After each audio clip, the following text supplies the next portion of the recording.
Israel prides itself on being a beacon of religious freedom. But this past week, it's been in crisis mode.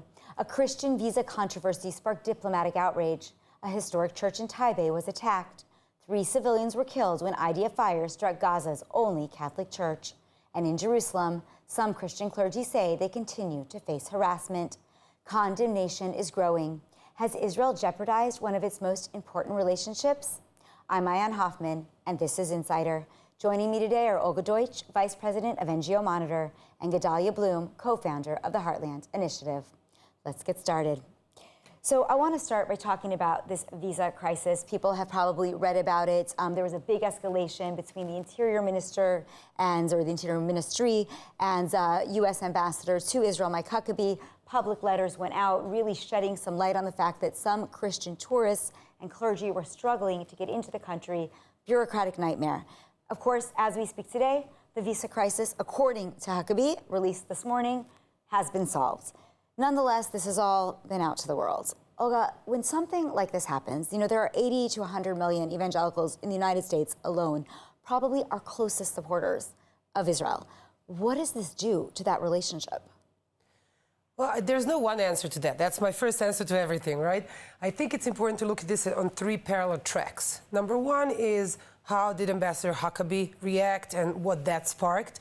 And we can analyze that and say, okay, obviously it was his job to escalate. And as a result of that, he solved or resolved the issue for the 3 particular organizations who had trouble with visa. And I'm sure that he will amend the statement, and the state of art for Israel will be fine with the evangelical world.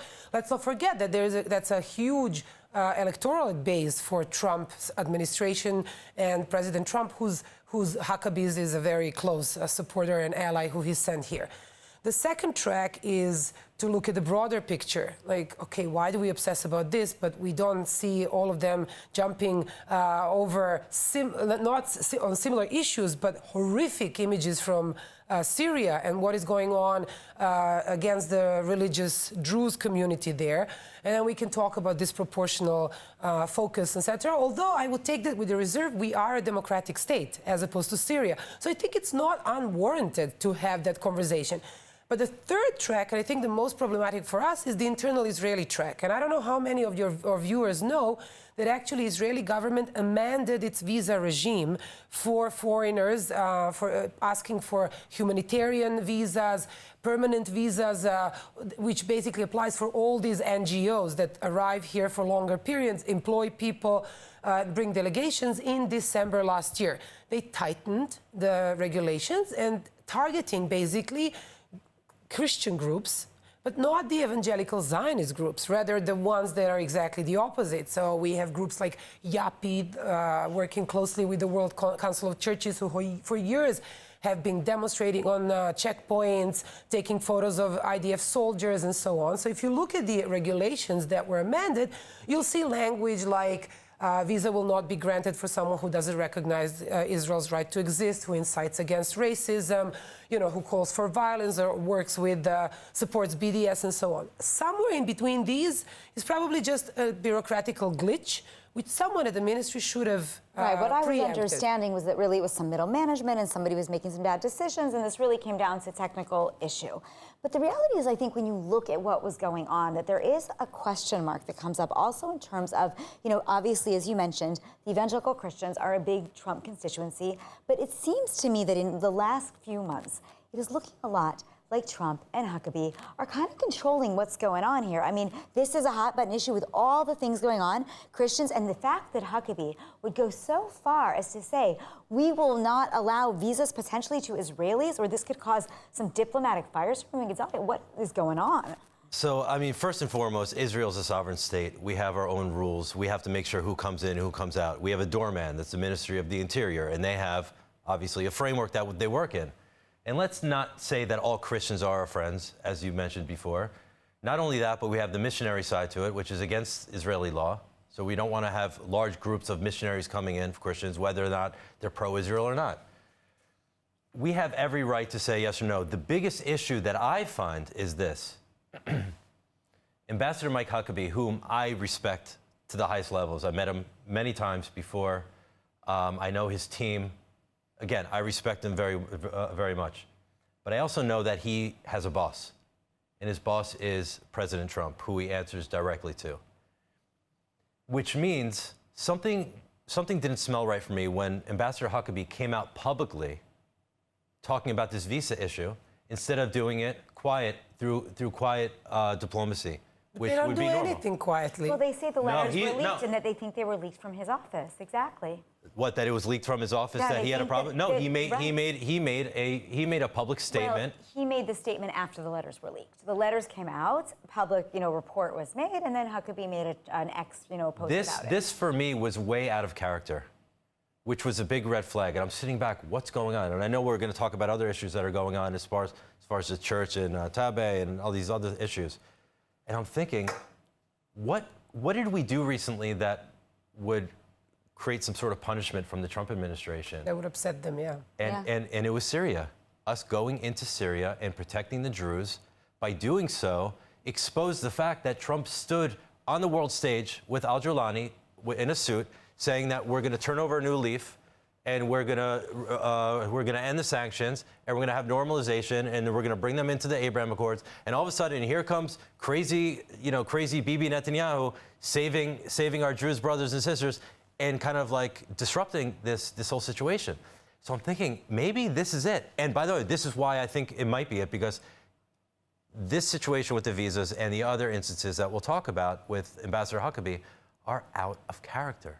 Right. Well, it's way out of actually character. Really interesting, and maybe we'll shift gears for a minute to Taybeh, because I mentioned at the beginning of the program how there was this church. It actually was not burnt. There's actually full footage now. I just want to tell our viewers what happened. There was a fire that was set to the fields in Taybeh, which is a predominantly Christian community in the Shomron. And the fire got close to the church. You can see it's an By the old way, let's ancient not church. call it a church. Well, it is a church, but it's a Byzantine church.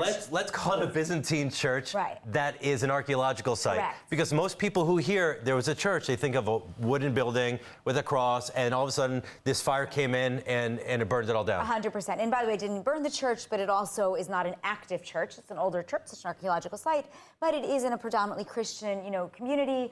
And certainly it, hit a chord with the community. Now, Huckabee went to visit a couple days after it happens, and he went over the weekend, and then he wrote a post on X, also very uncharacteristic, calling anybody who burns a church, a synagogue, a mosque should be punished. We must find out who did it. But today, this morning, early in the morning, he said, well, we actually don't know who did it. I want to be clear. I never accused anyone particularly. Now, from what I understand, I've done a lot of calls and research about this today, it's the reality is that it's very unlikely that it was actually a Jewish person that even set fire to that field. That in fact, there's a whole issue going on right now in the Judea and Samaria, where there are true Jewish farmers and shepherds who are using land that is not necessarily by law belong to them. It's not registered, and they're letting their sheep and goats and whatever out to pasture. And the Muslims don't like it, and they're burning the fields to keep the Jews off. And in this case, it is very likely, though it is still under police investigation, and we need to make that clear, that this is what happened. And Huckabee had to contradict himself. It was crazy. I mean, Well, I'll tell you that Mike Huckabee walked into the site. Right. And even then, he didn't say, "Wait a second. Where's the burn marks?" And we saw the evidence. We saw the visual evidence of drone footage. We saw the surrounding areas. He was actually there. This is why I'm thinking. Listen, I always said when Trump came into office, he's you don't know what you're going to get with him, okay? And who's going to be the canary in the coal mine? Ambassador Huckabee, because he is a pure heart and he loves Israel and he is so invested in Israel. His job right now is for him a culmination of his life's work with Israel and the Jewish people. And so this way, if he starts to kind of push back on Israel a little bit like he did, and then he kept and maybe there's more pressure from up top, if he quits, we're in trouble. But he's walking it back now, so I think that he will. I think Ambassador Huckabee follows a direct line and a straight line directly from the Oval Office, and I think that has been very characteristical of Trump's behavior. It's like a little bit hot, a little bit cold, making a very bold and strong statement that is not necessarily backed by facts and then retracting from it. And that's sort of how he has been playing his politics, because that way he can be everywhere, say everything, and then still leave enough space to say, no, I didn't say that. So I think that's also very characteristics. But Gedaliah and I were having a conversation just before the show of the difference between getting into details and then the bigger picture in the narrative. And I think we are here falling victims of exactly what we discussed. And we are being pulled into the conversation where most of the viewers, even inside of Israel, have no idea what we are talking about. What is the site in question? What are the evidence in place? Everyone is throwing accusations just like that, right? And the much bigger picture is like, how is in the world can we put all evangelicals in one boat? Or even all Christians, because these aren't evangelical sites. Right? And say they are the biggest allies of the State of Israel, which is simply not true. Well, I mean, definitely statistically. There has been a steady trend of theological revisionism since the creation of the Jewish state, where in theological terms, they're trying to basically canonize anti-Semitism. And they're mainstreaming it with Candace Owens and Tucker Carlson. They're mainstreaming basically, they're saying, the Zionism is racism, is just being put into the theological scriptures and being taught to clergy. I'm not saying that at all the evangelicals, but there is a trend inside of Christian communities. We have seen Catholic and other Christian organizations spearhead anti-Israel activities, BDS activities, boots on the ground in Judea and Samaria and so on. But I think if you think for a second, how then, we are supposed to think that all Christians are good, but then also we are supposed to just accept the fact that all settlers are all the same and the entire population there is evil, because that's the dichotomy. Point. And people don't understand what is settlements, who are these people, what is the majority of these communities, and even if there is, and I think it's important to say there, if there was a person in the old city of Jerusalem who spat on a clerk or on a clergy man or a priest, he should be punished, because we don't do that in the State of Israel. Right. And by the way, and that brings to the point for the Christians. I know that you're making a point to Christians that they're not all of our friends, but I don't think that's the big picture. The big picture is who treats ethnic minorities in the region better. Equally. Well, and this is what the Christians. So this is way out of character from what the State of Israel does, because I mean, Bethlehem, okay? 90% Christian. Oslo came in, the Palestinian Authority took over. Now it's 10%. Let's talk about Gaza. Let's talk about the Catholic Church in Gaza. Well, I mean, if you read what they say, 150. That's right. Catholics there are in only Gaza. 1,000 Gazans. That's all. There are 1,000 Christians in all of Gaza. And in 2005, when we disengaged from Gaza, there were 10,000. Exactly. That is enough said. So, but right that is the big picture. We are being clustered into this picture of this narrative that I think what you said is actually very, very important, because a lot of times, we lump all Christians, all Jews, all settlers. And, I had a very painful conversation this morning, actually, with a colleague of mine. I said, tomorrow I'm going to be going to visit Taybeh. I mentioned I'm going to be visiting some of the areas in Judea and Shomron. And I said to him, yeah, do you want to come with me? I'm going to be doing this. It might be cool for you. And he said to me, oh, I can't go to those areas. The settlers are ready. And he started calling them Nazis and crazy language. And you should watch the show and tell him the guy raising his hand is a settler. Wait a second. Do you know that there are 500,000 people living in Judea and Samaria? Like 10% of our population. Right, and more than that, the majority live in communities like Efrat and Malay Adumim, and look like they live in my house. And yes, there are fringe extremists, just like there are in every community. Exactly. But I was like, but just because you read, I'm like, you're a journalist. I was shocked. And I think that, in the end of the day, it's the same thing. We talk about Christians, Catholics, Protestant, evangelicals. While the majority of evangelicals are pro-Bible and therefore somewhat pro-Israel, they're not all educated. And it is true also that there is a decline in younger Christians reading less Bible, being less religiously connected, and therefore less into Israel.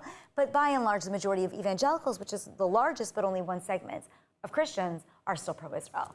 Now, Gedaliah, let's talk a little bit more about Gaza, because I want to jump back over there and the rocket, the shrapnel that hit this church all at the same time. It was like this Christian nightmare, right? Yeah. That we had a shrapnel hit the Catholic Church in Gaza, and of course that caused tremendous uproar. But I do have to say, we don't want to hit the hostages, and we don't go to certain areas most of the time until recently. If you know there's a church somewhere, why can't the IDF prevent things like that? I mean, it does seem like a major foul-up. I mean, first of all, it's war. And even if it is a mistake, it's a mistake. The greatest mistake, and I sound like a broken record because every time I come in here I say this, where is UNRWA UNRWA is a refugee organization that gets more money per Arab refugee than anywhere else in the world, and yet they're the only ones. No, not the only ones. They're the leading organization that should be calling for civilians to leave this conflict area temporarily, whatever. So anybody that is killed, any civilians that are killed is a tragedy. But the blood is on their hands, on the international community's hands. So I don't want to get into the details about how and when the church. Listen, I wasn't there. I'm not in the military. Even those that are in the military probably still had questions how this could happen. This is the fog of war.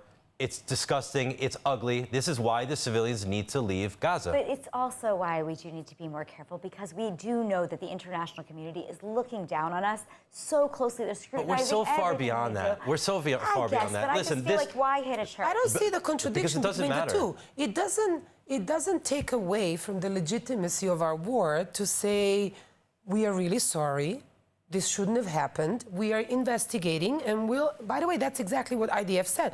And in due time, we will be releasing the results of the investigation in full transparency. No, for sure. But I just didn't Obama drone a wedding in Afghanistan during the war? Like he killed the whole family. No, things happen in war. We don't want to be compared to Afghanistan. Yeah, I don't think. No, but I'm saying there's fog. No, things happen in war, but I just feel like in our situation, especially given where we're fighting, this would have been something we should have tried to avoid maybe a little bit more. At the end of the day, if we were playing on an equal playing field, okay, if there was such criticism against Hamas holding hostages, killing their own people, stealing food, and they were equal, I would say, you know what, it's a legitimate claim. Okay, great.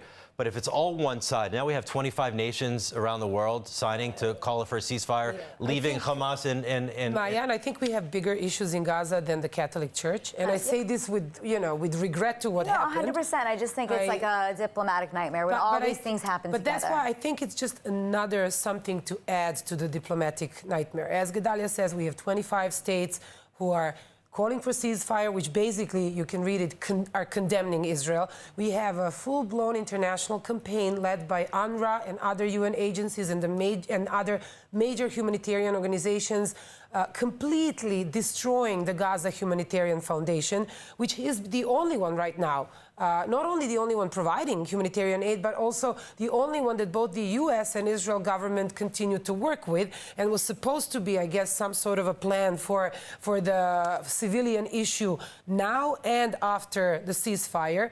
And if the delegitimization campaign against that plan, whatever the organization is called, is successful, then we are creating a vacuum in which UNRWA is just going to jump back in. And I think that's one of the biggest dangers, because then we're totally talking about going back to business as usual in Gaza, and in no time, the international community will be giving that much more money to rebuild, renew, mend all the issues in Gaza, but with no checks and balances and a minus reputation for whatever Israel and U.S. set in place.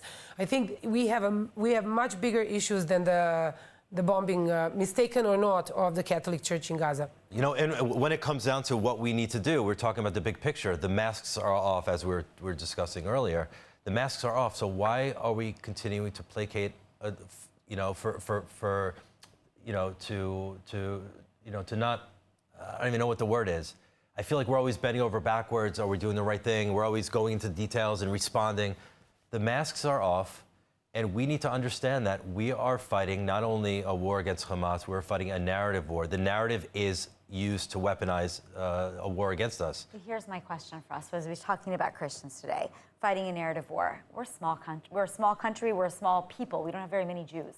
We need legitimate, strong partners. And I think our greatest partners in helping to share that narrative are these pro-Israel Christians. And therefore, it is actually extremely important in the battle that is off the ground and more in the public sphere to make sure that our relations with the Christian community stay strong. I mean, Olga, do you agree with me on that? I agree with you 100%. And I think, this is something that we at NGO Monitor, we created a whole organization around the idea of transparency. I think there's nothing more powerful than a full information. I think We need to contextualize for a lot of these people what is going on here, because we just assume, we live the conflict so much. It is our daily routine, and we assume that everyone around the world knows exactly what's going on here, but they just get a snip during their news, maybe, of sound bites, and they're supposed to put them in some sort of order and context in their heads. We need to figure out how to better communicate what is really going on here, including the complexity of the situation. I also think, because this is inevitable one way or the other, we need to start letting people go into Gaza. Yeah. We need to start letting journalists go in, diplomats, because they need to. Otherwise, how are they supposed to understand how complex it is to provide humanitarian aid? Yeah. Richard Kemp, right, was there a couple of weeks ago. I interviewed him on this issue because he visited one of the distribution camp sites of the Gaza Humanitarian Foundation, and the facts that he shared are better than any report by Israeli journalists. But we could equally send someone who is less pro-Israel, right, than Richard Kemp, to see with their own eyes what war actually looks like. But that's the problem, because it's not about facts anymore. It's about a narrative. And that's the problem. If you put somebody in, we know how they frame a situation. And they're going to go there. And I've been interviewed beforehand, and I have international media come to the settlements to talk to me. And I said, I'll only talk to you as long as I'm not just a character in your play. You don't have a narrative ready? Great. You want to come, and it's fine. If you go against it, and I'm gonna block you from coming into these towns, in the future. And the same thing is in Gaza. We need to have some sort of, I don't know. I mean, Yeah, I agree. I mean, I know what you're saying. You need to have some ability to vet who's going to. It's very dangerous to go in there. But listen, I just want to make one more point about the Christians. I don't think it's about making sure they have all the information. Let's give an example. You have a friend, sweetheart, whatever it is. Someone ends up murdered on 3 blocks down. Are you going to drill them about where they were and what they did? No, you know who they are. Of course you didn't do it. We need to align ourselves with the Christians as far as our faith, the core faith connection that we have, and for them to really understand who we are, so when they see the news, they know right away, there's no way they did that. 10 seconds, final sentiment, and really 10 seconds. I think Gedaliah and I said this before. There's nothing new under the sun. We have seen all these libels and all these different types of attacks, and we will be seeing more of this. I'm warning everyone, this is coming. The minute that there's a ceasefire and we do open the borders of Gaza, there will be more libels coming in, inquiries, committees, investigations, reports. We need to stay on course and just keep defending our mere right to be here. We're not perfect. 100%. And unfortunately, we are out of time tonight. This just blew by today. So thank you to all of our viewers and listeners, and of course to our guests for watching Insider. I'm Maayan Hoffman. Have a safe and pleasant evening.